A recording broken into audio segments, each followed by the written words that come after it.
Hi there, Sandra here from the Schwowin's Nest. I have another fall DIY for you. I've got this grapevine wreath that I picked up at Michael's. I did try to find something at a thrift store, but they just didn't have what I was looking for. What I'm doing here is just taking some burlap ribbon that's fairly wide. I'm going to fold it in half and then just place it all around the back of the wreath. This is going to hang on my daughter-in-law and son's front door, and I don't want it to scratch, so I always put some burlap on it just to make it a little softer. Today's video is part of the Inspired DIY Challenge, where we are supposed to find something that inspires us to either create it or recreate it. And the host for this challenge is Elena Jenkins DIY. Elena's channel is fantastic. She is doing the most amazing Halloween DIYs right now. She has some beautiful fall decor. Please go down to the description box, click on her link, and go over and click the subscribe button. Give her some support. Elena's co-host for the challenge this month is Linda over at Faith Chick 777's DIY by Design. Linda does some beautiful scrapbooking, some DIYs. She does a lot of primitive and farmhouse style decor, some shabby chic, a lot of paper crafts. So again, go down to my description box, click on that link, and go subscribe to her channel. So I've got the burlap all on the back of the wreath, and now I'm going to be using this burlap ribbon, or burlap trim is what they actually call it. And it's from Dollarama, and it comes in a pack, and it's really nice and firm. It's not really soft like you would find normal burlap. And I'm going to be starting to make a bow from this. Here's the inspiration wreath. It's from Pinterest, and I think it's absolutely beautiful. It's a little different than what you would normally see for a fall wreath, but this is what my client wanted, so that's what I'm going to make for her. I'm going to make this bow really easily. I'm going to fold it in half, and I'm just going to use hot glue to glue all of the pieces together. Then I'm going to make another loop and do the same thing, and then I'll move on to the other type of ribbon.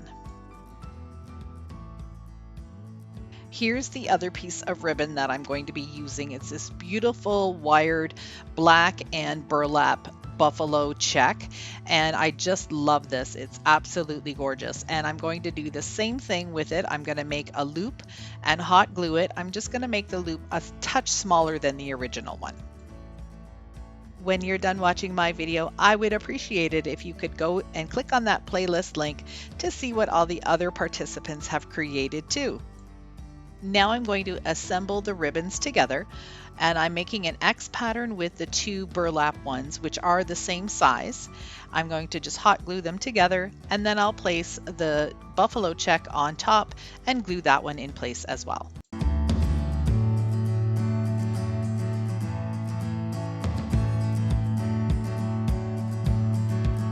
I'm going to put the bows onto the wreath in the spot where I think they need to be based on the inspiration piece. And I'm going to use some wire to wire them on. I want to make sure that they're going to stay nice and firmly attached. This is going to be on the front door, and their house has some wind, so I want to make sure that it's going to stay nice and secure. Now I'm going to start adding my florals. I have these two big hydrangeas that came from my stash. I've actually had these for a couple of years now, and I'm just cutting off the edge of it a little bit so I have something to stick and poke right into the wreath itself. I will again take some wire and wire it down, and also use a little bit of hot glue to secure it so it doesn't flop around.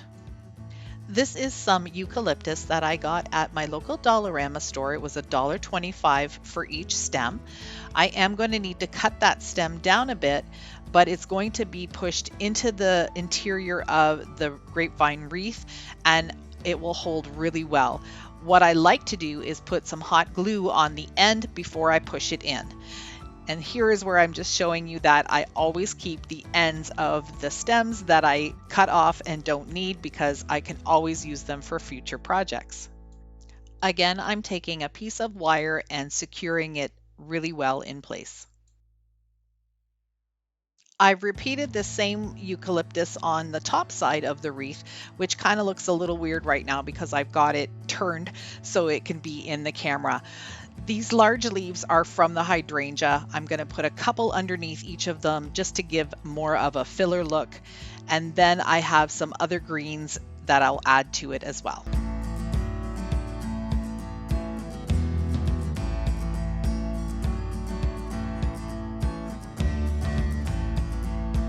Looking at the inspiration piece as I was working, I noticed that because I'm omitting the white hydrangea, I needed to add a little bit more of the green on either side of the original hydrangea. So I'm taking just 2 or 3 of these blossoms and I'm going to wire them together and then add them in.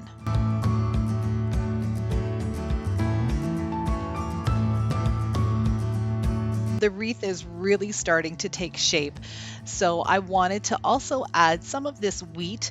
This was a Dollar Tree purchase, and each of these bushes was $1.25. I'm in Canada, so we have to pay an extra 25 cents. But I'm not going to use any of the leaves that come with this. So I'm just pulling the leaves off, and I'm going to put the wheat back on just with a little dab of hot glue to hold it in place. Then I'm just going to add the wheat stems in on each side. Try to keep it sort of symmetrical, but I'm not too concerned about it. I just want to make sure that it's full enough and that I like what it looks like. The last piece of greenery that I'm going to add is this lacy looking stuff.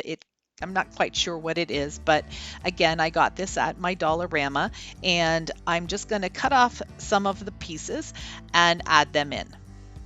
I really love how this wreath came together, and it only took me about an hour and 15 minutes to do, so not that difficult. I really hope you like it.